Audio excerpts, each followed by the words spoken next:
ರೇಣುಕಾಸ್ವಾಮಿ ಕೊಲೆ ಕೇಸ್ನಲ್ಲಿ ದರ್ಶನ್ ಜೈಲು ಪಾಲಾಗಿದ್ದಾರೆ. ಜಾಮೀನಿಗಾಗಿ ಪರಿತಪಿಸ್ತಾ ಇರುವ ದರ್ಶನ್ ಭೇಟಿಗಾಗಿ ಇವತ್ತು ಪತ್ನಿ ಪುತ್ರ ಆಗಮಿಸಿದ್ರು. ತಂದೆ ಕಂಡು ಮಗ ಕಣ್ಣೀರಿಟ್ರೆ ಪುತ್ರನ ಎದುರು ದಚ್ಚು ಭಾವುಕರಾದ್ರು.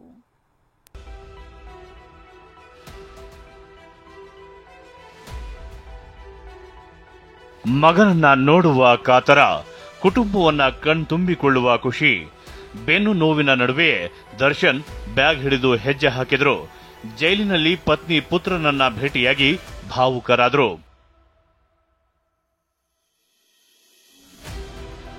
ಜೈಲಿನಲ್ಲಿ ದರ್ಶನ್ ಭೇಟಿಯಾದ ಪತ್ನಿ ಮತ್ತು ಮಗ.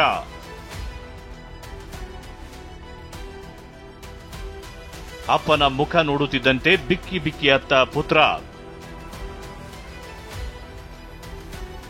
ರೇಣುಕಾಸ್ವಾಮಿ ಕೊಲೆ ಕೇಸ್ನಲ್ಲಿ ಜೈಲು ಪಾಲಾಗಿರುವ ದರ್ಶನ್ ರನ್ನ ಭೇಟಿಯಾಗಲು ಇವತ್ತು ಪತ್ನಿ ವಿಜಯಲಕ್ಷ್ಮಿ ಹಾಗೂ ಪುತ್ರ ಬಂದಿದ್ರು.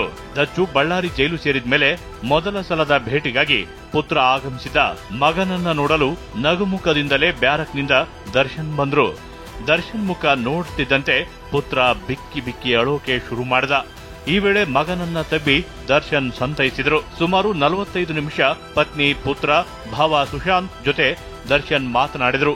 ನಿನ್ನ ತುಂಬಾ ಮಿಸ್ ಮಾಡಿಕೊಳ್ತಿದ್ದೇನೆ ಅಂತ ಮಗ ಕಣ್ಣೀರು ಹಾಕಿದ್ದು ದರ್ಶನ್ ರನ್ನ ಭಾವುಕರನ್ನಾಗಿಸಿತು.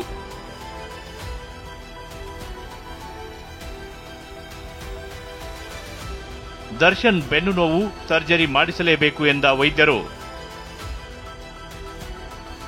ಇನ್ನು ತೀವ್ರ ಬೆನ್ನು ನೋವಿನ ಸಮಸ್ಯೆಯಿಂದ ದರ್ಶನ್ ಬಳಲುತ್ತಿದ್ರು. ಜೈಲಿನಲ್ಲಿ ಕೂರೋಕು ಆಗದೆ ಬೆಡ್ ಕುರ್ಚಿ ವ್ಯವಸ್ಥೆ ಕೇಳಿದ್ದಾರೆ. ಬಳ್ಳಾರಿ ಜೈಲಿನಲ್ಲೇ ವಿಮ್ಸ್ ಆಸ್ಪತ್ರೆ ಆರ್ಥೋಪಿಡಿಷಿಯನ್ ಅವರ ಮಾರ್ಗದರ್ಶನದಲ್ಲಿ ಆರೋಗ್ಯ ತಪಾಸಣೆ ನಡೆಸಿದ್ದಾರೆ. ದರ್ಶನ್ ರ ಬೆನ್ನಿನ ಹಿಂಭಾಗದಲ್ಲಿ ಹೂತ ಬಂದಿದೆ. ಬೆನ್ನು ನೋವಿಗೆ ಸರ್ಜರಿ ಮಾಡಿಸಲೇಬೇಕೆಂದು ವೈದ್ಯರು ಹೇಳಿದ್ದು ಸ್ಕ್ಯಾನ್ ಮಾಡಿಸಲು ಸೂಚಿಸಿದ್ದಾರೆ. ಆದರೆ ಸ್ಕ್ಯಾನ್ಗೆ ದರ್ಶನ್ ಒಪ್ಪಿಲ್ಲ. ಪೇನ್ ಕಿಲ್ಲರ್ ಕೊಡಿ ಎಂದು ಮನವಿ ಮಾಡಿದ್ದಾರೆ. ಏನೇ ಹೇಳಿ, ಬಳ್ಳಾರಿ ಜೈಲಿನೊಳಗೆ ವಿಲವಿಲನೆ ಒದ್ದಾಡುತ್ತಿರುವ ದರ್ಶನ್ ರನ್ನ ಕುಟುಂಬಸ್ಥರು ಆಗಿಂದಾಗೆ ಭೇಟಿ ಆಗ್ತಿದ್ದಾರೆ. ಈ ಮೂಲಕ ದರ್ಶನ್ಗೆ ಧೈರ್ಯ ತುಂಬುತ್ತಿದ್ದಾರೆ.